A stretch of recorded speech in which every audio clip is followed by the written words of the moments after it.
చూసి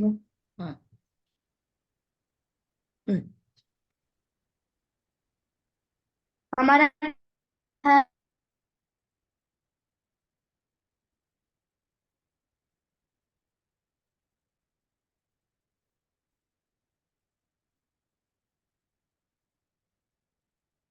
कलितु कले सूक्ष्मे फणौतुमसुरा स्फुटे कलो मन्द्रस्तु गम्भीरे दारोच्चिच्चै श्रयस्त्रिषु नृणामरसि मध्यस्थो द्वाविंशतिविधोध्वनिः समन्द्रः कण्ठमध्यस्थस्थारशिरसि गीयते समन्वितलयस्त्रेकतालो वीणातु वल्लकी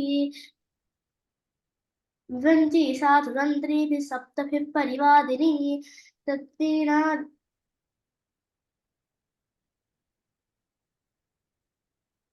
किम् अभवत्? श्रुत्वा तद्वीणादिकं वाद्यं मानद्धं रजादिकं हंसादिकं तु सुशिरं कांस्यतालादिकं गणं चतुर्विधमिदं वाद्यं वादित्रातोद्यनामकं मृदङ्गामुरजाभिरास्त्वं कालिन्द्योत्स्वगास्त्रयः स्याद्यशः पटहोढः कावेरी स्त्रीरुन्धुभिः पुमान् आनकः पटहो स्त्री स्यात् कोनो वीणादिवाणनम्।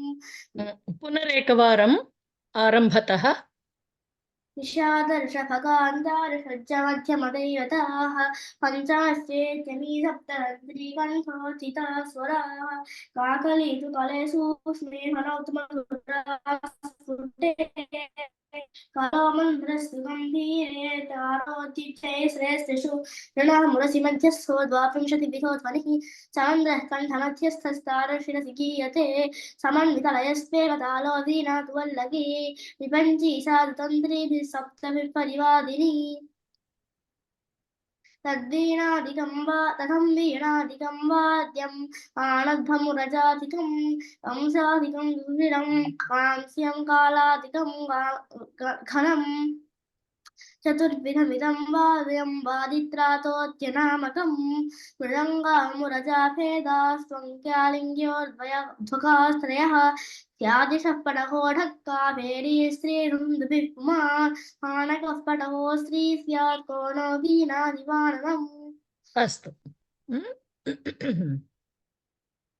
कथा अस्ति वा? नास्ति वा? अस्तु समापयामः वा? सर्वे भवन्तु सुखिनः सर्वे सन्तु निरामयाः सर्वे भद्राणि पश्यन्तु मा कश्चित् दुःखभाग् भवेत्। ॐ शान्ति शान्ति शान्तिः।